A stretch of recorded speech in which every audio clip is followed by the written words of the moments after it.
Hi, everybody. Did you know that July is Debt Awareness Month? So I thought it'd be the perfect time to talk to you about what in the world is going on, the good, the bad, and the ugly of this interest rate drama that's been going on, right? President Trump has pretty much been demanding, to put it nicely, that the Federal Reserve, specifically Jay Powell, lower interest rates, and the Federal Reserve has not done it this year. So if we take a look, like, why is the president requesting this? And it's one of his reasons is pretty simple, right? And if you look at it, the U.S. has $34.5 trillion of debt out there. And that $34.5 trillion of debt is charged interest. So just to put a number with that, in 2023, we paid $880 billion with a B dollars of interest on our national debt. And so the lower the interest rates, right, the lower the interest that we're paying on that debt. So that makes sense, but why is the Federal Reserve not cutting interest rates, right? So Jay Powell and the Federal Reserve, they have a different mandate. They're looking at the health of the economy, and specifically their charge since 2020, when inflation raised its ugly head, was to keep inflation under control. And while we've seen tremendous progress in getting inflation to come down since 2020, it still hasn't met their target goal of 2%. And they feel it's been sticky, and right now they're currently worried that this tariff turmoil could cause inflation to creep back up again. So they say they're being data dependent, and the data that they're looking at, or one of the many data points that they're looking at, is unemployment data.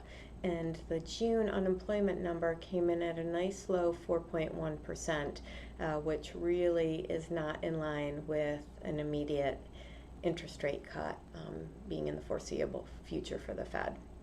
So, but more importantly, what does this all mean to you, right? And that question's a little bit more complex, and it depends which side of the camp you're in. If you're a retiree or a conservative investor who likes getting a stream of income coming in, well, then higher rates are a good thing for you. If, on the other hand, you have car loans or mortgage or credit card debt, well, the lower the rates, the better for you, right? And so it really depends where you are on which side you're kind of rooting for here.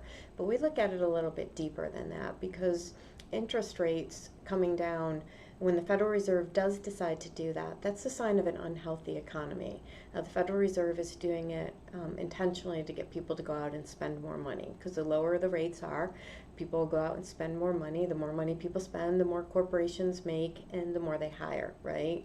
And the flip is happens when people aren't spending money and unemployment goes up.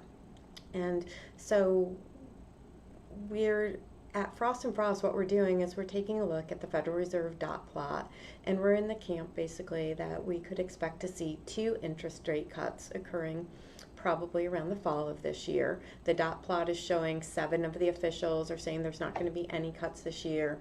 2 of the officials think there'll be 1, and then 10 officials think there's going to be 2 rate cuts this year.